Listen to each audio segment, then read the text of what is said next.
रहीम अस्सलाम वालेकुम। कैसे हो आप सब? उम्मीद करती हूँ आप सब ठीक होंगे। अल्हम्दुलिल्लाह हम सब भी ठीक है। तो आज की जो रेसिपी है ना, बड़े मज़ेदार सी रेसिपी मैं आप लोगों के साथ शेयर करती हूँ। रेसिपी मेरी अपनी रेसिपी नहीं है, मेरी बहन की रेसिपी है। उसने मेरे लिए बनाया था और मैंने सोचा मैं आप लोगों के साथ शेयर करूँ और आप लोगों को भी दिखाऊँ कि कैसे पंजीरी कैसे बनती है और मेरी बहन कैसे बनाती है और बहुत मज़े की बनती है। ये होती भी बहुत मज़े की है। तो मैंने सोचा चलो इसमें ना एक क्लिप मैं ये भी ऐड कर लूँ और ये भी मैं आप लोगों को दिखाऊँ। उसने बनाया ही मेरे लिए था ये वाला। तो यहाँ पर पंजीरी बना रही थी। पंजीरी के लिए उसने लिए देसी घी 1 चम्मच के जितना ही होगा। और यहाँ पर फुल रेसिपी मैं आप लोगों के साथ शेयर करूँगी। यहाँ पर चीर ली थी। चीर को जो है ना ऑयल में काट लिया था, ऐसे जैसे पॉपकॉर्न बनते हैं ना, बिल्कुल सेम वैसे ही हो गया था। तो इसको इसको करके ना इसको निकाल लेगी एक डब्बे में। जब ये ठंडा होगा ना तो इसको कूट के फिर डालेगी। और ये बहुत अच्छी चीज़ होती है दर्दों के लिए ना, ऐसे ये बहुत अच्छी चीज़ होती है। तो खैर वो अपने घर में बना रही थी तो कह रही थी कि चलो अगर अच्छा बना तो मैं आपको जो है ना सेंड करूँगी और आप दिखाना। तो उसी ऑयल में जो है उसी घी में ना फिर इसने गुड़ डाल दिया था। बहुत ज़्यादा नहीं डाला था क्योंकि इसमें खजूर भी जाएगी, तो थोड़ा सा इसमें गुड़ डाल दिया था। जब गुड़ इतना हो गया ना, मैश हो गया सही, एक जान हो गया ना, तो उसमें फिर डाल दिए थे बादाम। वैसे आप लोगों ने उधर लिखा हुआ देख भी लिया होगा, तो फिर भी मैं आप लोगों को बता लूँ। तो यहाँ पर डाल दिए थे बादाम। और बादाम इतने ही मिक्स करेंगी, पकाएगी नहीं, जितना ये एक जान हो जाए गुड़ के साथ मिक्स हो जाए। तो फिर इसमें ना दूसरी चीज़ें डालेगी और एक एक करके ना ये सारा कुछ डालेगी। इकट्ठा सब कुछ नहीं डालेगी, अलग अलग करके ना ये इसने पीसे हुए सब कुछ, सारे बादाम सारे कुछ ना।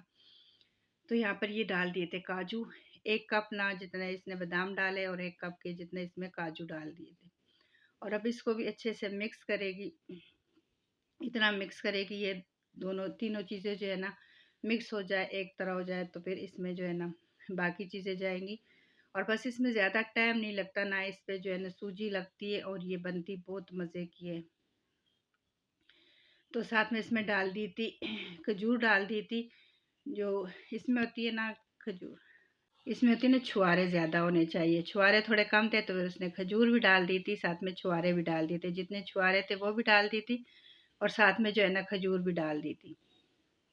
और ये उस बंदे के लिए बहुत ही ज़बरदस्त किस्म की चीज़ है जिसके बच्चे हुए ना इस सर्दी के मौसम में ना, तो बस ये उसके लिए बहुत ही ज़बरदस्त किस्म की चीज़ है।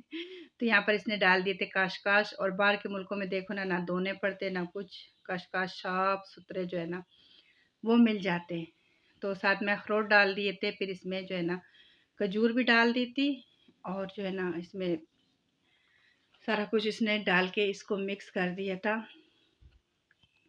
और इसको अच्छे से मिक्स करेगी और ये मज़ेदार सी ना रेसिपी मैंने आप लोगों के साथ शेयर की, ये तैयार हो जाएगी और ये बहुत मज़े की बनती। एंड में ना जो चीर इसने बनाई थी ना वो कूट के फिर इसमें ऐड कर ली। सबसे आखिर में ना इसमें चीर गई है और इससे पहले ना इसमें खजूर गई है।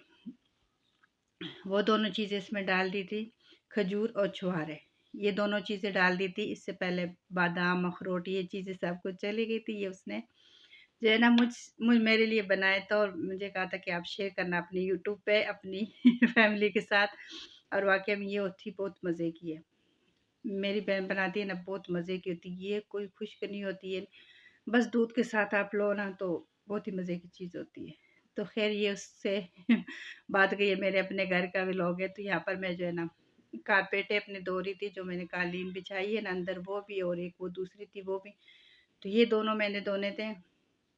तो मैंने कहा चलो आज ये भी आप लोगों के साथ शेयर करूँ कि मैं कैसे धोती हूँ। मैं ऐसे ना सिंपल फर्श पे डाल के ना, तो इस पे पानी लगा के तो फिर इसको मैं जो है ना सर्फ़ के साथ और ब्रश के साथ ऐसे रगड़ लेती हूँ। ये इतने अच्छे से साफ़ हो जाती है ना, इस पे कोई दाग नहीं रहता, कुछ भी नहीं रहता। ये बहुत ज़बरदस्त किस्म की साफ़ हो जाती है। और पानी इसको अच्छा खुला लगना चाहिए। पानी खुला हो ना तो फिर कारपेट जो है ना वो अच्छे से साफ़ हो जाती है। तो ये जब ये चूना गिरता है ना, वैसे तो अंदर कोई इतना यूज़ नहीं होता हमारा, पर ये चूना जब गिरता है ना तो ये वाइट वाइट हो जाता है। तो मैं जितना भी ना इसको पोंछे के साथ साफ़ करूँ पर ये उस तरह साफ़ नहीं होता धोने से। ये अच्छे से साफ़ सुथरा हो जाता है। तो इसको मैंने धो के ना, ये इसको लग गए थे तकरीबन 2-3 दिन सूखने में लग गए थे क्योंकि मौसम ऐसा है ना, बादलों वाला बना है, कभी धुंध होती है, कभी बादल होती है, तो 2-3 दिन इसको लग गए थे सूखने में। वैसे 1 दिन में ना ये अच्छे से खुश्क हो जाते हैं, सूख जाते हैं। तो ख़ैर जब मैं इसको बिछाने लगी ना तो फिर मैंने थोड़े से फिर से दीवारों पे झाड़ू वग़ैरह लगा लिया था कि ये चूना-वूना गिर जाए तो थोड़ा चलो 2-3 दिन जो है ना वो सुकून से गुज़र जाएँगे, पर जब तक ये सर्दी है नहीं चूने तो गिरते ही रहते हैं। इसको वैसे भी सेमा ही कहते हैं यहाँ पर, गिरते ही रहते हैं। तो यहाँ पर ख़ैर सारी मैंने जो है ना दीवारों से चूना वग़ैरह उतार लिया था, फिर चादरें वग़ैरह छान के ना, तो मैंने कहा चलो अभी भी जो है ना मैं फिर कालीन डालूँगी, तो फिर कालीन डालूँगी तो चलो 2-3 दिन जो है ना ये साफ़-सुथरी रहेगी, व्हाइट-व्हाइट इसमें चूना नहीं नज़र आएगा। तो बस यहाँ पर बेडशीट वग़ैरह मैं सेट कर लूँ। ख़ैर अरूष ने एक बार कर लिया था, पर मैंने जब दोबारा से चूना वग़ैरह किया ना तो मैंने कहा कारपेट बिछानी है, क्योंकि नमाज़ के लिए ना फिर बच्चे कहते हैं मम्मा यहाँ पर कुछ बिछाओ, ठंड लगती है यहाँ पर नीचे से ठंडा है। तो मैंने कहा चलो ये मैं कर लेती हूँ। बाकी काम अरूष ने किया था, पर जब ये मैं चूना उतारा ना तो फिर ये बेडों पे गिर गया था, तो दोबारा से मैंने इसको साफ़ कर लिया था। तो ख़ैर यहाँ पर ये चूना वग़ैरह मैं निकाल लूँगी और साथ में ना पोछा लगा के तो फिर उसके बाद जब ना मैं कालीन बिछाऊँगी, नमाज़ के लिए बड़ी सहूलत होती है। और ये प्यारा सा कार्ड मुझे अरूष ने दिया था जब मेरा बर्थडे था। ख़ैर मुझे पता नहीं मेरा बर्थडे कब है, मुझे अपनी डेट नहीं पता, पर जो मेरे शनाख्ती कार्ड पे डेट लिखी हुई है ना, तो ये उसी से ना फिर बच्चे जो है ना कर लेते हैं। पहली तारीख को मेरी बर्थडे थी इसी महीने की। तो ये अरूष ने मुझे जो है ना विश किया था। ये प्यारा सा खूबसूरत सा कार्ड उसने मेरे लिए बनाया था। तो ख़ैर यहाँ पर जो है ना मैं ये इस तरह बिछा रही थी कि ये ऐसे ही आ जाए, पर ये ऐसे पूरी नहीं आ रही थी, फिर थोड़ा-सा ना जगह कम बन रही थी, तो फिर मैंने दूसरी तरफ वापस जैसे मैं बिछाती हूँ फिर वैसे ही कर ली थी।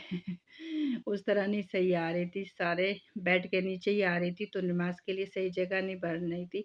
क्योंकि यहाँ पर ये सोफ़े भी रखने होते हैं, फिर इतनी जगह नहीं बनती। तो यहाँ पर मज़ेदार सी सेटिंग हमारी हो गई अच्छी ज़बरदस्त किस्म की। तो ये खूबसूरत सा कमरा मेरा तैयार हो गया था। और ये जी उससे अगले दिन का फिर व्लॉग है।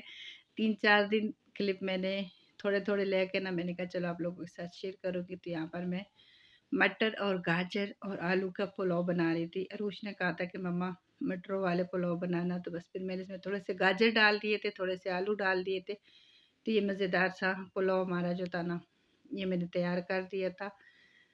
ये बहुत मज़े का, सर्दियों में ये वैसे ना फ्रेश-फ्रेश सब्ज़ी होती है ना, तो इसका पुलाव वैसे ही बहुत मज़े का बनता है, बहुत टेस्टी होता है। और अपने इस व्लॉग को मैं इधर ही एंड करूँगी। अपना ढेर सारा ख़्याल रखना, हमें अपनी दुआओं में याद रखना। इंशाल्लाह हम आपको भी याद रखेंगे। और प्लीज़ जो हमारे चैनल पे नए तो सब्सक्राइब करें, लाइक करें, शेयर करें, कमेंट करना नहीं भूलना। तो बस ये मज़ेदार सी ये चावल हमारे तैयार हो गए थे, बस इसको भी मैं दम पे लगा लूँगी। ये हो गए थे तकरीबन, तो फिर इसमें मैं इसको मैं दम पे लगा लूँगी तकरीबन 20 मिनट के लिए, और ये मज़ेदार सा पुलाव तैयार हो जाएगा। अल्लाह हाफ़िज़, बाय बाय।